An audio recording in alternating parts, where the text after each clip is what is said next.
everyone, if you don't know me, my name is Jamie and welcome to my gardens.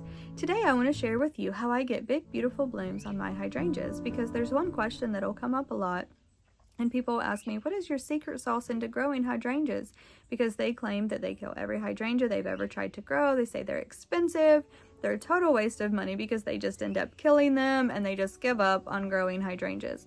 And then there'll be people that'll say they have a hydrangea, it's big, it's full of leaves, it's growing, it looks great, except it won't bloom. And they'll say, what am I doing wrong? And how do I get those big, beautiful blooms like you have on your hydrangeas? And so, unfortunately, I wish I did, but I don't have any kind of special secret sauce in growing them, or any kind of magic soil, or a special green thumb. But there are a few important things to know about growing hydrangeas to get those big, beautiful blooms. And one important thing to know is not all hydrangeas are created equal. And so it's important to know the type of hydrangea that you have so that you know the type of light requirement that it needs and the different prune times, because each and every one of them are different. And so once you get those few things down and a few other key points, then I think anybody can grow a hydrangea, because honestly I think they're a relatively easy plant to grow. You just need to know a few important things and then you'll be on your way of growing big beautiful hydrangeas too. So follow me out to the garden and I'll show some examples of some of the hydrangeas that I have and share some of the tips with you on how I get them to bloom. So the first example that I want to show you is the macrophylla, or also known as the big leaf hydrangea. This one is in the Endless Summer series called Summer Crush. This one stays pretty compact. It's probably full grown. I think it's about as big as it's going to get. It's been in this spot for about 4 years. It's about 2.5 feet tall. And it gets the morning sun and afternoon shade. So from sun up until about 1 o'clock in the afternoon, it is in full sun, and then from 1 o'clock on, it is in the full shade. But I live in southern Ohio and I garden in zone 6B. So where you're at, it may be a little bit different for you on how much sun you can actually give the big leaf hydrangea. So for example, if you live down south, maybe in zone 8, you may only be able to give the big leaf hydrangea maybe 3, maybe 4 hours of morning sun, and then they'll want to be in shade for the rest of the day. But if you live in a northern state, like say Michigan, and maybe you're in zone 4 or 5, they may be able to handle a little bit more sun than even my zone 6B, because they really cannot handle the hot, intense heat of the afternoon sun. The time of day that they get the sun and shade is very important, because while these get the morning sun and afternoon shade, I have some other Summer Crush that I planted at the exact same time as I planted these, only I planted them on the west side of my house. And so they were getting the morning shade and the afternoon sun. And the afternoon sun was just way too hot on them. And even though they were only getting about 3 or 4 hours of the afternoon sun, it was still just way too much. And so I had to transplant them to the north side of my house, because they were always wilted and they never did bloom because they just weren't happy in the afternoon sun. The really cool thing that I like about the big leaf hydrangea is they can change their color from either pink or blue or purple depending on their soil type. Because this one that you see here is exactly the same as the one I just showed you. It is in the Endless Summer series, and it is also the Summer Crush hydrangea, but their colors are completely different because of the soil type. They are planted close to each other in the same flower bed, but obviously one has a little bit more different soil type than the other. So if you want a more of a purplish blue tint, they're going to want to be in more acidic soil. If you like the pink tones, then you're going to want to give them more alkaline soil. These actually is kind of a mystery to me, because I've not done anything any different to these hydrangeas. They get the same fertilizer, they get the same amount of water, they've had everything done the same, only one is a little bit different color. So obviously in the spot of the one that I just showed you is getting a little bit more acidity in its soil than this one, and this one is more alkaline. You can actually change the color with some soil amendments, so you can either lower the pH to make them more blue with some soil acidifier, or you can get some, it's like garden lime that you can add to them, and it will raise the pH to make them more pink, depending on what colors that you like. Another example of the big leaf hydrangea that I have is the Bloomstruck, which is also in the Endless Summer series.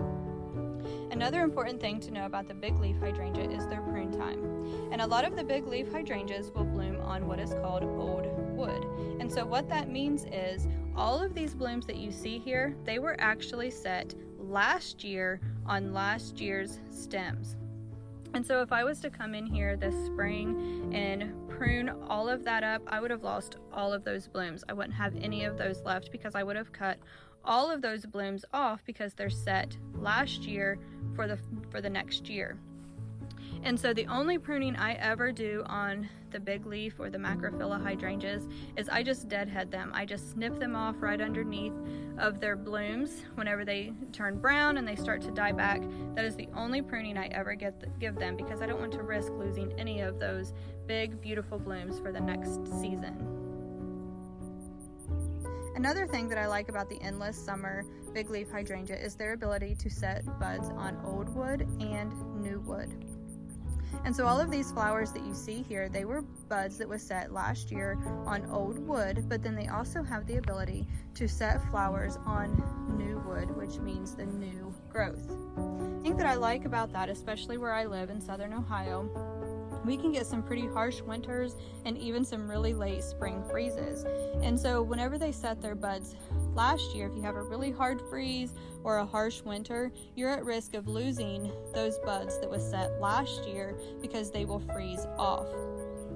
And so if you lose all of those blooms, you're not at risk of losing all of the blooms completely, because even though they may come out a little bit later because they're blooming on this year's growth instead of last year's and they have to set those buds, you will still get some flowers. It may not be quite as many if you lose last year's buds, but you will still get blooms on your endless summer because they do bloom on old wood and new wood. But again, the only pruning I ever do on my big leaf hydrangeas is just deadheading them. One more thing that I want to point out about the original is even though that is in the Endless Summer series, the same as the Summer Crush, even in my zone 6B, I can only give the original about 3 hours of morning sun and then it needs to be in the shade for the rest of the day. I planted some other original and they were getting about 5 hours of morning sun and then were in full shade the rest of the day. And I was finding that they were not blooming as well as this one is, and they were constantly wilted and I had to give them a lot of water. And so for me, I find that the original can't take as much sun as the Summer Crush. So moving on to another type of hydrangea is the smooth hydrangea, or also known as the hydrangea arborescens. And this particular variety is called Mini Malvet. And it is one of my favorites because it is a really tiny, sweet, little compact hydrangea. And I love all of those tiny little blooms that form up one big cluster. And this one is pink and it cannot change its color depending on the pH in the soil. So it can't be changed to blue or purple. It's pink and that's the color that it's going to be. Unlike the big leaf hydrangea, the smooth hydrangea can handle full all-day sun and maybe benefit from a little bit of partial shade in the afternoon during the hottest part of the day. But I have these two mini malvets. They're planted in the full, hot, all-day sun. And as long as I keep them pretty well watered, they do pretty well for me in zone 6B. Now I do notice towards the end of summer, they do start getting a little bit crispy on some of their leaves. So I think they could probably benefit from a little more shade than they're getting, but I still feel overall they do pretty well. But if I was to get another mini malvet, I would probably place it in an area where it does get a little bit of shade to give it kind of a break in the afternoon sun. Another thing that I like about the smooth hydrangea is it blooms on new wood. So I don't have to worry as much about having a harsh winter or a late spring freeze because I don't have to worry about losing all of last year's buds like I do on the big leaf hydrangea. And so I usually come in the spring, I'll give it a nice prune, clean it up a little bit, and then it still blooms beautifully in the summertime. So you don't have to be quite as picky with the smooth hydrangeas because of where they do bloom on new growth. Moving on to the Panicle hydrangea, which is one of my favorites. And this particular variety, I think it's either vanilla strawberry or strawberry sundae. I can't remember for sure. But like the smooth hydrangeas, the panicle hydrangeas will also bloom on new growth, which makes it a whole lot easier, especially for beginner gardeners, because you don't have to be quite as picky with the prune time. If you come in and you prune it in the early spring, then you won't have to risk cutting off any of those blooms if you need to do some pruning on it. This panicle hydrangea, they start out a creamy white, and then as the season goes on, they will actually get a really deep, dark pink tone to them. And they are so pretty later on in the season. And hydrangeas love water. But we have had a really hot, dry June, and even though I have watered and watered and watered my hydrangeas, it's just been so hot and dry, and we're really needing rain, that you can see on a lot of these, they're already starting to get some brown on them.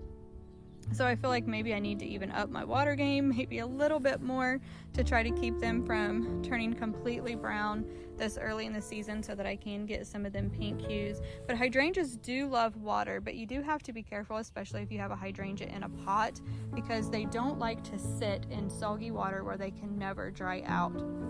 So you can't overwater a hydrangea, but they do require water. Just make sure that they're not sitting in constant water, but they just stay a consistently wet, moist soil conditions, and that's when they'll be the most happy. I feel like that's kind of where a lot of people kill hydrangeas more than not, is by overwatering, especially if you have a potted hydrangea, because while they do like to stay consistently moist, they don't like to sit in boggy, wet water because they will get root rot. Another panicle hydrangea is the quickfire, which is the one that you see here. Its blooms are just a little bit different than the vanilla strawberry or strawberry sundae. And they turn pink just a little bit earlier. As you can see, they're also turning brown because of our lack of rain. So I'm gonna have to really up my game and water them a little bit more. But the panicle hydrangeas do really, really well in full all-day sun. I give these all-day sun and they thrive. I have one that I have in partial shade, and it's not blooming quite as well as the ones that are in full sun. It does bloom, but just not quite as prolific as what these two quickfire bloom. So the panicle hydrangeas, they can bloom on new wood, all-day sun. To me, panicle hydrangeas are one of my favorite because I feel like they're a lot more foolproof, that every year they consistently bloom really, really well for me, because I have a lot of hot, full sun areas, and that is what does really well for me in my garden, is the panicle hydrangeas. As far as fertilizer goes, I fertilize all of my hydrangeas the same regardless of the variety that they are. I like to do it in early spring while they're all still dormant, and I'll come in with a nice dose of plant tone and sprinkle it in around the base. And then we also live on a small farm, so we have plenty of access to a lot of aged animal compost that I will also add to the soil around the base of the plant, and it gives it a nice healthy dose of all of the nutrients that it needs as it's starting to wake up from its winter's nap. And that way that all of the nutrients are readily available as soon as it's waking up and start putting on that new growth. I usually just fertilize once in the spring. Some people will do it a couple of times in the season, but usually I don't have time to go around and fertilize everything more than once, all of my perennials and shrubs and everything. So usually it just gets one dose in the spring of fertilizer of plant tone and aged animal manure, and I feel like they all do beautifully with just that one dose of fertilizer in the season. And that is my tips for growing beautiful hydrangeas. Thanks for watching. I hope you all enjoyed the video, and as always, have a great day.